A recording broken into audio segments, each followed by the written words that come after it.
Es muy importante en el manejo de los fetos con restricción de crecimiento intrauterino entender que los efectos sobre el feto son solamente el punto de partida de alteraciones que se van a mantener y van a afectar no solo al neonato, al niño, al adolescente, sino al adulto. Y que probablemente muchos de los que estamos viendo esta conferencia en este momento hemos sido programados desde la vida fetal para tener un evento cardiovascular, para tener hipertensión o para tener diabetes. Es un reto, cuando vi la conferencia, el título, los efectos cardiovasculares de la restricción de crecimiento intrauterino, poderlo traducir de una manera que fuera clara para todo el público. Sé que en el auditorio hay ecografistas expertos que hacen ecocardiografía a altísimo nivel, pero también sé que la mayor parte del auditorio está dado por personas que manejan ultrasonido, hacen seguimiento de los fetos. ¿Cómo hacer para tener todo esto en una sola conferencia en 20 minutos? Pues vamos allá. Primero que todo, agradecerles por esta gentil invitación. De verdad que es un honor y un placer. Y quisiera también agradecer, antes de iniciar, y creo que uno con sus profesores debe ser así, ya conocieron, los que no lo conocían, a Francés y Eduard fueron mis directores de tesis doctoral y les tengo un gran aprecio y cariño por todo lo que me aportaron, pero quiero destacar esta mañana también a la doctora Fátima Crispi.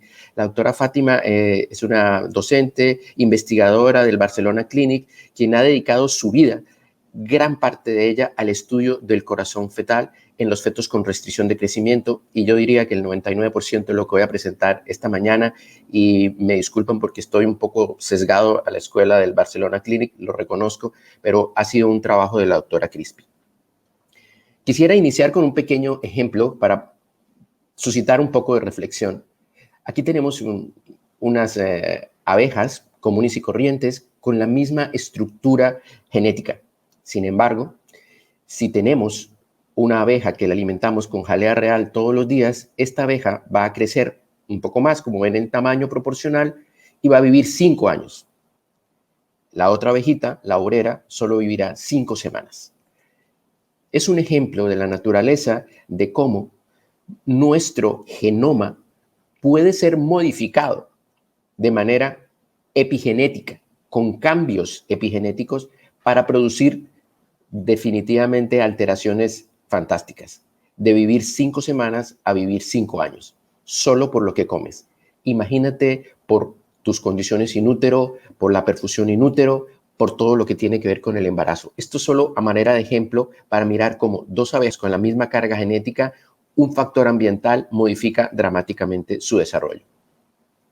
Y todo esto de la programación fetal, como ustedes recuerdan, empezó con el profesor Barker, más o menos hacia los 90, estuvo analizando unas gráficas de mortalidad por enfermedad cardiovascular en rojo. Ustedes ven alta incidencia de enfermedad cardiovascular en el Reino Unido y se pueden dar cuenta, esto fue entre los 60s y los 70s, aquí está esta afectación, ¿correcto? Y cuando él revisó lo que eran los mapas de bajo peso al nacer, alrededor de la Primera Guerra Mundial, y ustedes se dan cuenta que estos mapas encajan bastante bien. Las mismas áreas donde tienen bajo peso al nacer 60 años antes son las mismas donde se presentan estos fenómenos cardiovasculares.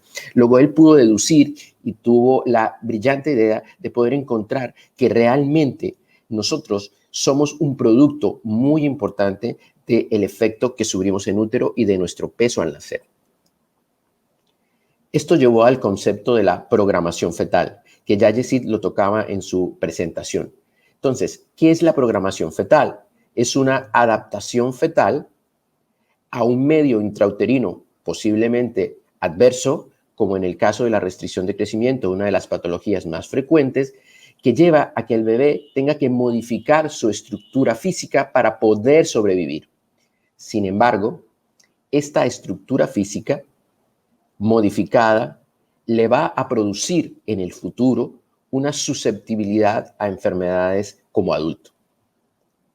Esto es lo que describió el doctor David Barker. Si nosotros tomamos en cuenta este enunciado, podríamos decir, sin temor a sobredimensionarnos, que los obstetras y los perinatólogos tratamos la vida en el punto donde tiene la mayor probabilidad de tener efectos tanto adversos como benéficos. Es decir, que todo lo que nosotros hacemos repercute en la sociedad de una forma como ninguna otra especialidad puede hacerlo. Y este llamado, esta conferencia, es entender ese papel y enfrentarlo con las mejores herramientas diagnósticas, técnicas y de conocimiento.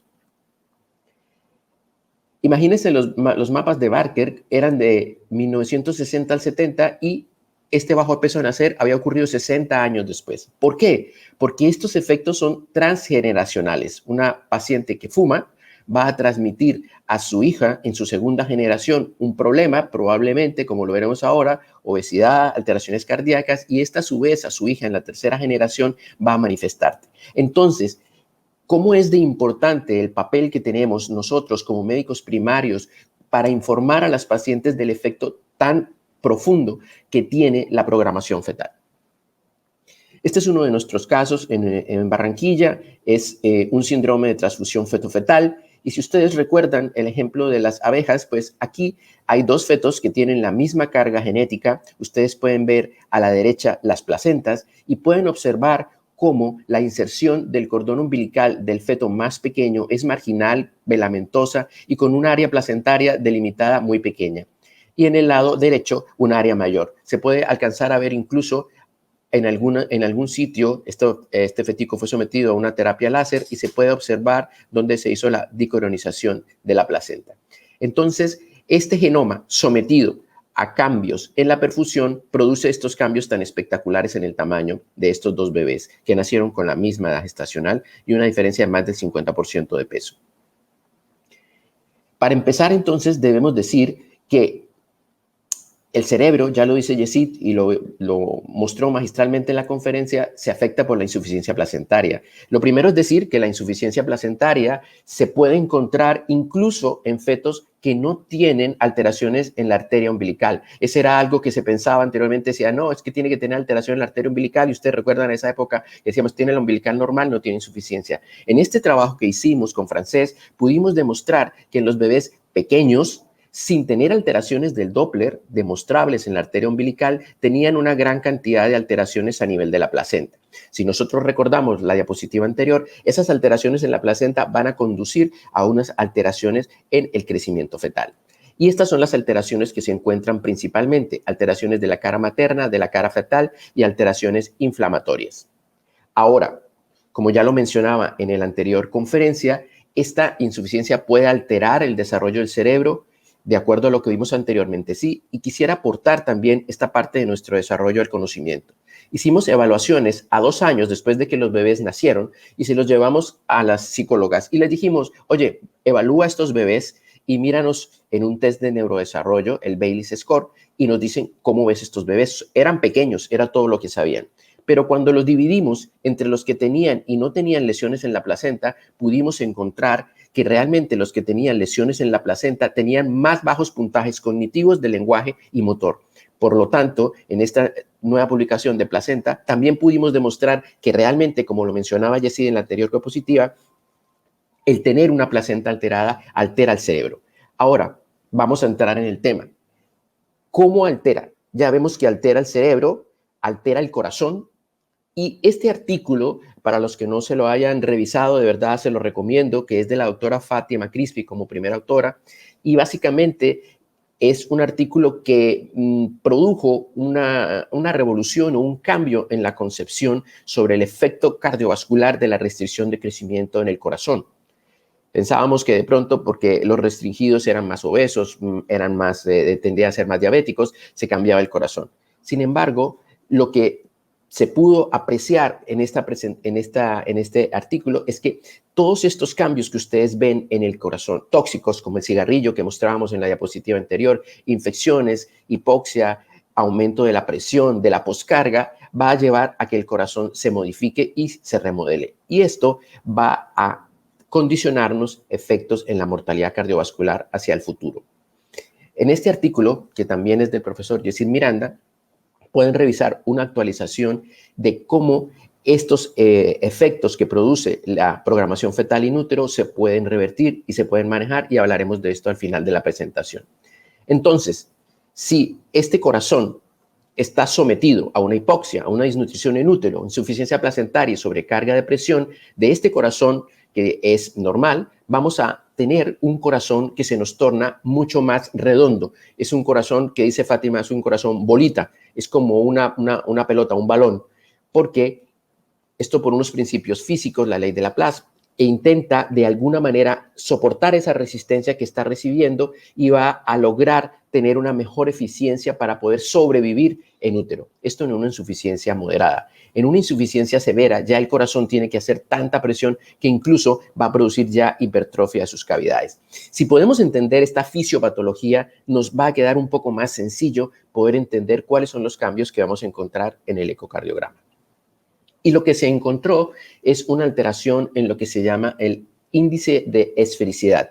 Si ustedes ven en la diapositiva, al medir en la parte basal, se puede encontrar en los controles la longitud del diámetro longitudinal del ventrículo izquierdo, correcto, y el diámetro transversal. Cuando nosotros dividimos estos valores, podemos encontrar un índice y podemos ver cómo entre los controles, los fetos con restricción leve y los fetos con restricción severa, hay un gradiente biológico en una disminución de este índice de esfericidad en la medida en que el corazón se vuelve más globular. También podemos ver a nivel de la onda E, a nivel del corazón, con el ecocardiograma, cómo hay un aumento de la velocidad por la fuerza que tiene que hacer este corazón luchando contra la resistencia. Y a nivel del Doppler tisular podemos encontrar medidas similares a las que vemos anteriormente. Entonces, para tener en cuenta, punto importante de recordar, los corazones de los fetos con restricción de crecimiento se remodelan y se remodelan haciéndolos más globulares y disminuyendo el índice de esfericidad, lo cual es estadísticamente significativo. Este es un caso de ayer que estábamos viendo y quisiera pues mostrarlo porque pues, llama la atención de entrada. Es un corazón que se ve un poco gordito, ¿no? Y cuando tú lo mides, pues tiene un índice cardiotorácico de 42, es un corazón que ocupa una parte casi la mitad del tórax. Bueno, no logró colocar el video aquí, pero su índice de esfericidad es 1.42, debería tener 1.8, 1.7 y ser normal. Es un corazón muy globular, muy esférico. Entonces, el concepto que tenemos que tener es que estos corazones globulares le permiten al feto afrontar de una mejor manera su vida intrauterina, pero este cambio se mantiene a través de los años. Porque si nosotros empezamos con la teoría de Barker, del daño a los 60 años de producirse en una primera generación un bajo peso al nacer, tenemos que poder interrelacionar los hallazgos fetales con los hallazgos del adulto. Y ese ha sido el desafío que ha incursionado el grupo de Fátima, donde estuvo el profesor Jesse Miranda, trabajando para poder integrar, y el doctor Sepúlveda también, Alvarito Sepúlveda de Chile, integrar toda esta información. ¿Cómo puedo demostrar yo que estos cambios que tiene el feto se mantienen en la etapa de la infancia, en la etapa de la adolescencia y en la etapa del adulto? Más difícil aún, porque hay muchos cambios durante la vida del adulto en su dieta, en sus hábitos, en enfermedades, disposición de sistemas de salud que pueden afectar el resultado. Pero ya en este artículo que mencionábamos, podemos encontrar cómo estas alteraciones en la función cardíaca y en este diagrama podemos ver cómo esta forma redonda le va a ayudar al corazón a manejar mejor estas presiones. Yendo más adelante y hablando ya en preadolescencia, este artículo más reciente del 2014 va en esta línea de pensamiento de tratar de interrelacionar la etapa prenatal, la etapa neonatal y la etapa postnatal. Y en este artículo del 2017 se demuestra cómo hay una persistencia de esa remodelación cardíaca en los preadolescentes con restricción de crecimiento. Es decir, que repito mi teoría inicial, la parte inicial de nuestra vida va a marcar un altísimo porcentaje de todo lo que nos está ocurriendo. Y esto es controles a 14 años. Ustedes se pueden dar cuenta cómo estos corazones todavía mantienen este estado globular a los 14 años. Entonces, ¿cómo se liga lo de la etapa prenatal, neonatal, adolescente con el adulto? Pues faltaría este trabajo y es en lo que trabajó el profesor Sepúlveda en adultos, intentando encontrar en el ecocardiograma cómo pudiéramos demostrar que esto se mantiene.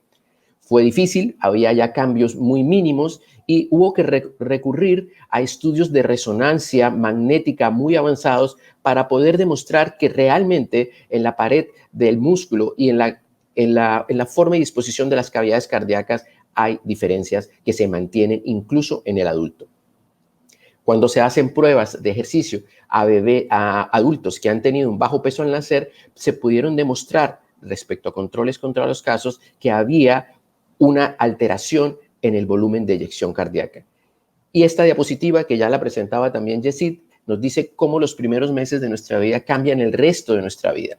Y no solamente esto es fundamental, sino que la ventana de oportunidad a que se refería también se va cerrando a medida que el bebé va creciendo. Es decir, es mucho más susceptible un bebé en las primeras semanas, en un feto inútero, de tener alteraciones, pero también en la etapa neonatal es más susceptible de que podamos tener esta ventana de oportunidad para poder trabajar allí y ayudarle a estos bebés a que no lleguen a ser adultos enfermos. Y viene aquí entonces la teoría de los 2 golpes o el two hits. Básicamente lo que nos dice es que el feto es lastimado in útero por la restricción de crecimiento y al ser lastimado in útero por la restricción de crecimiento va ya con una falencia que si en la vida llega a ser una persona obesa, sedentaria, con una mala dieta, con un alto nivel de estrés, este segundo golpe le va a condicionar en una edad muy temprana, tal vez 45, 50 años, un infarto o una enfermedad cerebrovascular. Pero ustedes se pueden dar cuenta cómo la ventana de oportunidad se va cerrando en la medida que el ser humano va creciendo. Y resulta que ocurre lo siguiente. A los 7, 8 o 10 años, cuando va al colegio y hay alguna alteración ya en su parte cognitiva, o a los 15, 20 años, cuando puede tener alguna alteración cardíaca, o cuando es adulto y se dan cuenta que el corazón presenta algo, ya la ventana de oportunidad está cerrada. Es decir, que ya lo que tenemos que hacer es cuidar a este señor para que le hagan su cirugía cardiovascular y modifique su dieta, pero el efecto va a ser mínimo. Sin embargo, doctores, si nosotros desde la etapa prenatal preparamos a los padres, les informamos sobre esta condición y sobre esta teoría que ha sido probada por múltiples estudios, y en la etapa neonatal temprana y en la etapa del niño logramos modificar con algunas estrategias que mencionaremos ahora este desarrollo, vamos a poder evitar que estos adultos lleven a este desenlace a la que han sido programados por la naturaleza. Y básicamente lo que tenemos que ver es cómo el grosor de la carótida, de la íntima, que es un buen medidor de riesgo cardiovascular, se puede modificar si estos bebés hacen dieta, si estos bebés se les da lactancia materna y si estos bebés se les da la comida adecuada. Pero ¿cómo creen ustedes que es un bebé con una restricción de crecimiento cuando va a dar lactancia a la mamá? ¿Es un bebé tranquilo que se toma lacta tranquilamente? No. Al contrario, es un bebé irritable, es un bebé que tiene una alteración en su sistema neurológico y la mamá termina frustrada dándole un tetero donde le da un segundo golpe, le quita la lactancia. Entonces, la lactancia, los omega 3, la lactoferrina nos va a ayudar a poder cambiar la historia natural de esa ventana de oportunidad. Entonces, ¿qué tenemos aquí? Un bebé inútero que nace con un corazón normal. El adulto le da un golpe porque fuma, porque tiene algún problema de estrés, come mal, como los médicos, llegamos tarde a casa, nos vamos temprano, estamos en conferencias, estamos aprendiendo, estudiando y pues viene una remodelación cardíaca subclínica y una enfermedad cardiovascular. Pero si este bebé ya trae un corazón que ha sido modificado en útero, que tiene una hipertrofia, que tiene una alteración en su forma, viene un segundo golpe y esto va a llevarnos a una enfermedad cardíaca. Entonces, claro, la invitación es para poder encontrar estos bebés, buscar activamente estos cambios que mencionamos e informar a los padres de que necesitan entrar en un circuito de prevención, porque si no, esta ventana de oportunidad, doctores, se va a cerrar. Y después de los 8, 10, 12 años en los adolescentes, ya será muy poco lo que se puede hacer por estos adultos para que no tengan un desenlace adverso. Siento que es un conocimiento que no está tan claro entre los ginecostetras y los perinatólogos en informar esto a los padres de una manera clara, sencilla, sin generar una alarma exagerada. Aquí está nuevamente reforzada lo mismo, la ventana de oportunidad que está en los primeros años de vida es donde mejor funciona. Entonces, definitivamente la lactancia materna es una cosa fundamental para darlo. ¿Cómo hacemos para detectar estos bebés? Para detectar estos bebés tenemos que usar protocolos, y algunos de los protocolos que más se usan a nivel mundial es estos protocolos que utilizamos y discutiremos en las charlas posteriores. En estos protocolos podemos ver cómo con el Doppler y cómo a través del uso más recientemente de factores angiogénicos y a través del uso del ecocardiograma podríamos encontrar estos mensajes que finalmente podemos llegar a casa. La restricción de crecimiento se asocia con efectos cardiovasculares a largo plazo, incluso transgeneracionales, es decir, a una y a la siguiente generación. Y la severidad de la restricción tiene más cambios más severos. Debemos estar atentos a este segundo hit y dar a estos bebés con restricción de crecimiento instrucciones concretas a los padres para prevenir la enfermedad cardiovascular en el adulto. La prevención primaria en útero sería la meta al futuro. Si nosotros logramos ahora poder prevenir la insuficiencia placentaria con el uso de diferentes estrategias. Hoy estamos hablando sobre el uso del ácido acetil salicílico, las dosis correctas, 150 miligramos antes de semana 16. En la noche podremos mejorar la placentación y de esa forma afectar no solo a este bebé, sino al siguiente. Mensajes para llevar a casa, pues la lactancia materna, los ácidos omega 3, promover el ejercicio, la vida saludable, y estos chicos que ahora están pasados en las pantallas, viendo la pantalla todos los días, pues se demoran un montón. Tener en cuenta lo de la ventana de oportunidad, que ya lo acabamos de ver, y es muy, muy relevante en los primeros meses y primeros años de vida. ¿Qué podemos hacer? Pues promover la lactancia materna, la vida sana y la actividad física. Serían los mensajes más importantes para llevar a casa. Y quiero agradecer tanto al grupo de Sedifetal en Barranquilla como el del Barcelona Clinic, el haberme permitido desarrollar mi carrera, no solo como clínico, sino como investigador en todas esas áreas, y a ustedes por la invitación a compartir esto. Quería compartirles muy rápidamente, esto es nuestro trabajo de los últimos 10 años y cómo nuestro índice de citación y de lectura de artículos ha mejorado año tras año. Muchísimas gracias.